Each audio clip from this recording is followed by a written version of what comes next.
24 तारीख को all India Congress committee के महाराष्ट्र के प्रभारी, जो 7 बार मेंबर ऑफ पार्लियामेंट करके काम किया है, जिन्होंने होम मिनिस्टर करके काम किया है, केरला के deputy chief minister of Kerala करके काम किया है, आदरणीय रमेश चन्नीदला जी और नाना पटोले जी, और ex chief ministers, CLP leader of the opposition, सारे डिस्ट्रिक्ट कांग्रेस कमेटी के कोकण के अध्यक्ष, ब्लॉक के अध्यक्ष, सभी इधर के आजी माजी आमदार, आजी माजी मंत्री, खासदार, सिटिंग MLAs, पूरे कोकण के ये सारे लोग 24 तारीख को भिवंडी में आने वाले हैं। और 24 तारीख को जो भिवंडी आ रहे हैं, उनका मकसद एक ही है कि पूरी ऑर्गेनाइजेशन को ठीक तरीके से बनाकर मजबूत करना।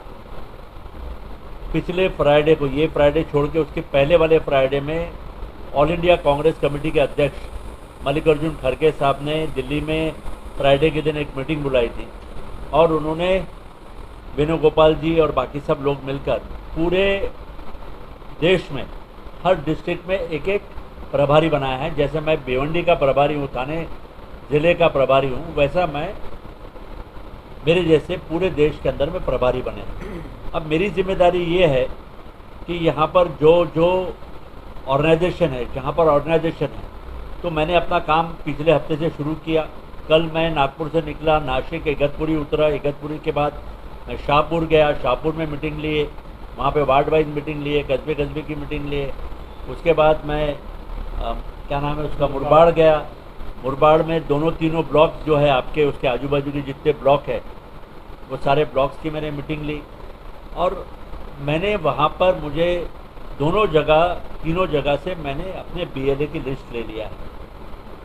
एक एक वार्ड में कहीं 6 बूथ है, कहीं 5 बूथ है, और 4 वार्ड मिलाकर हमने एक एक उसको प्रभाग बनाया है।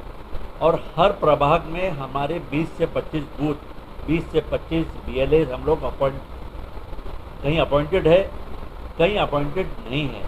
तो ये काम पूरा करने के लिए मुझे जिम्मेदारी दी है, और इसीलिए मैं आने वाले लोकसभा के लिए ही नहीं, बल्कि आने वाले असेंबली इलेक्शन में, आने वाले कॉरपोरेशन इलेक्शन में, हर इलेक्शन में मेरे ऊपर जिम्मेदारी रहेगी।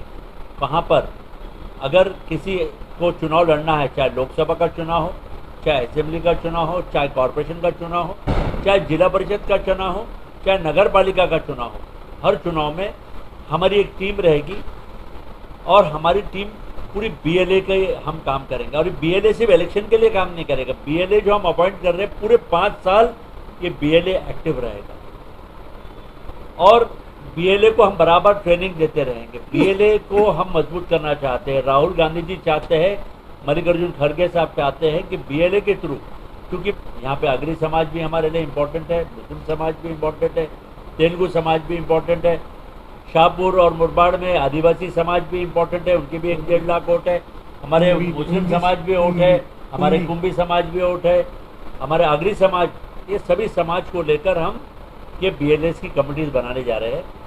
और हमें उम्मीद है कि हम ये जो हमारा एक कमेटी बना लेंगे, और इस कमेटी के साथ साथ हमारे जो साथ में हैं, शरद पवार जी की पार्टी है NCP, उद्धव ठाकरे जी की पार्टी है, अबू हाशिम जी और अपने अखिलेश जी की पार्टी है समाजवादी पार्टी, और भी बाकी सारी पार्टियां हैं।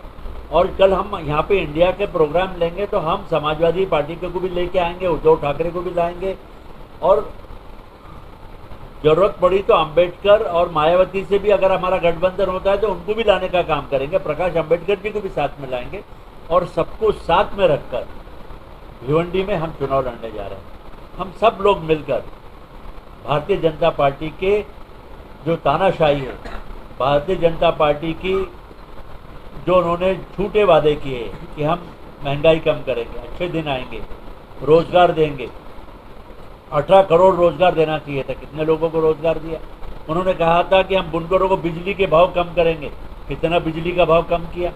यहाँ से सारी मशीनें सूरत जा रही है, यहाँ से कपड़ा सस्ता सूरत में बन रहा है, यहाँ का बुनकर जो है बेरोजगार हो रहा है।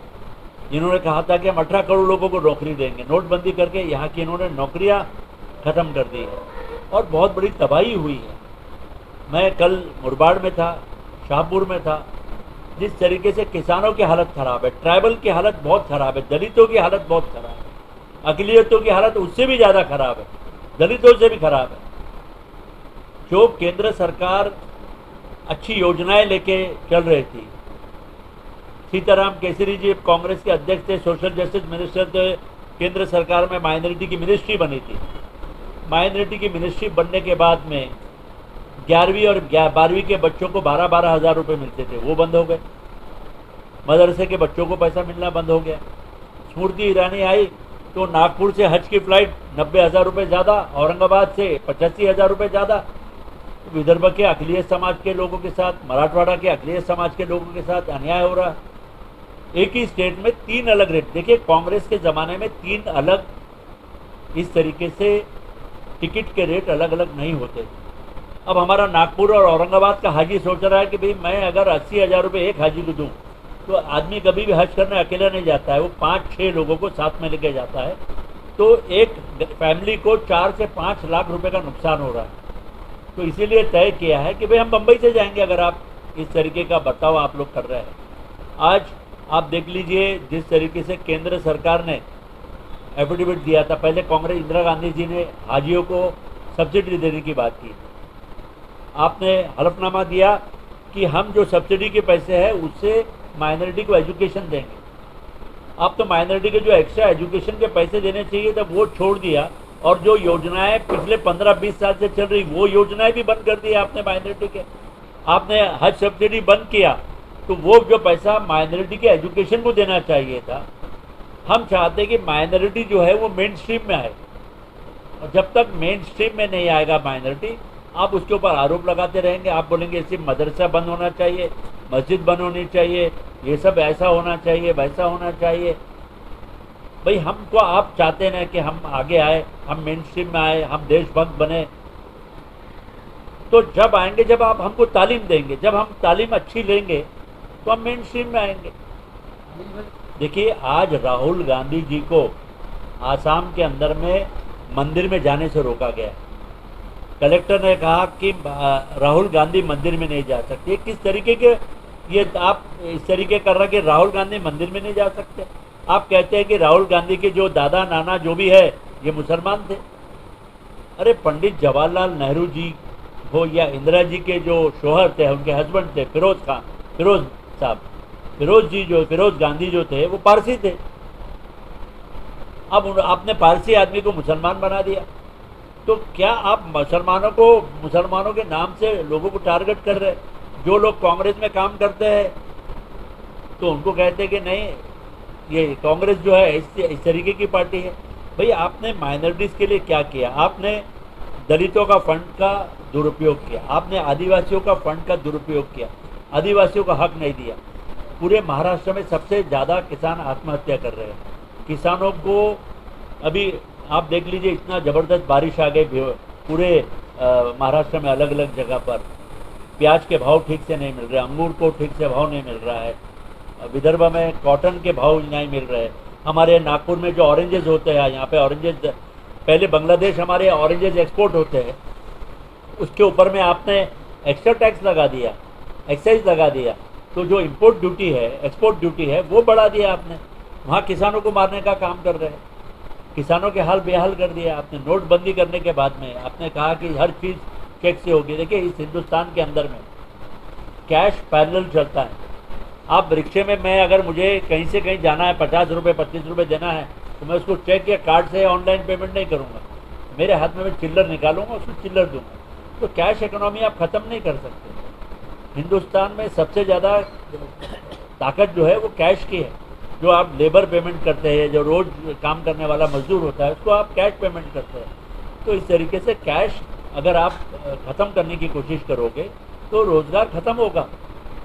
हमारा जो महाराष्ट्र जो 1 नंबर का राज्य माना जाता था पूरे हिंदुस्तान में, आज हम 4वें 5वें नंबर पर आ गए। महाराष्ट्र के बड़े बड़े उद्योग जो भिवंडी में आना चाहिए था, थाने में आना चाहिए था, बम्बई में आना चाहिए था, वो सारे उद्योग आपने गुजरात में लेके चले गए। आप कहते हैं कि 18 करोड़ लोगों को रोजगार देंगे, आपने कितने लोगों को रोजगार दिया? सवाल है कि भिवंडी की कांग्रेस ने कितनी दफा रोजगार के लिए मोर्चा धरना की है?